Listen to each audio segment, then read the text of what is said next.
Hi, I'm Nicola from the People Mentor. If you watched part 1 of this series, you now know how to recognise the emotional spiller on your team and understand the real cost of letting it continue. But if you're a decent human being who became a manager because you care about people, you're probably struggling with emotional oversharing for all the right reasons, and that's exactly the problem. Today, I want to show you why your compassionate instincts are working against you and what you need to understand before you can effectively address this issue. Here's the part that most leadership advice completely misses. You're struggling with this because you're a decent human being. You can see that this person is struggling. Maybe they've shared that they're going through a divorce, dealing with aging parents, or facing financial stress. Real legitimate challenges that deserve compassion. So when they start oversharing again, part of you thinks, how can I shut this down when they're clearly in pain? But after decades of helping leaders navigate these situations, I've learned that there's a massive difference between compassion and enabling. Compassion says, I see you're struggling and want to help you find appropriate support. Enabling says, I'll absorb your emotional overflow and let it impact everyone else because I don't want to deal with the discomfort of setting boundaries. The person who's oversharing, they're not trying to derail your team. They're usually operating from one of these patterns. Attachment-seeking behaviour. They feel disconnected, pulling people in with personal stories or emotional intensity. It's a bid for closeness, but it's happening in the wrong context. Lack of emotional containment. They haven't developed the ability to process and hold emotions before expressing them. So whatever they feel gets immediately externalised onto whoever's nearby. Learned workplace culture. Maybe they've worked in places where being open meant oversharing. They might not consider it inappropriate, just authentic or honest. Projection and displacement. When people feel overwhelmed, they sometimes unconsciously look for someone else to carry part of that load. Oversharing is a way of releasing pressure at everyone else's expense. Now, before we get into exactly how to address this, I want you to pause and reflect.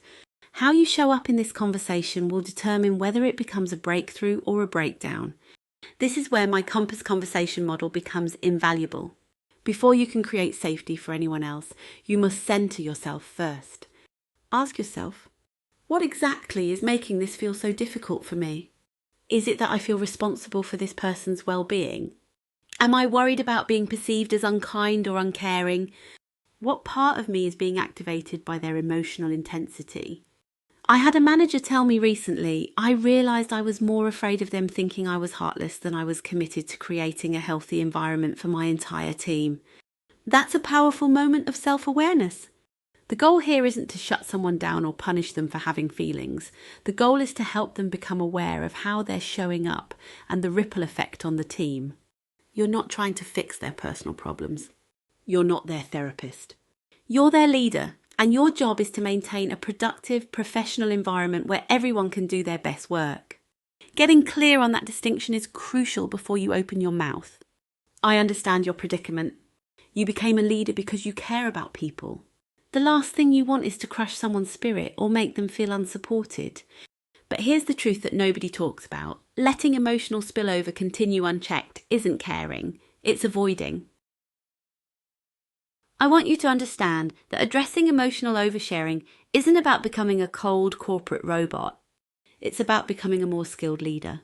The manager I mentioned in part 1, Michelle, after we worked together on this issue, she said something that stayed with me. I thought I'd have to choose between being kind and professional. Now I realise that boundaries are kindness. I was being unkind to my whole team by letting one person's needs overshadow everyone else's. You don't have to be harsh to be clear. You don't have to be cold to hold standards. You don't have to reject someone to help them become more aware of their impact. Oversharing is just unprocessed emotion that hasn't found its appropriate container yet. Your job as a leader? Help provide that container. Help draw those boundaries. Not as punishment, but as leadership. Remember, the clearer your boundaries become, the safer your team feels. And safe teams do great work. Now that you understand why this feels so difficult and you're clear on your role as a leader rather than a therapist, you're ready for the practical part.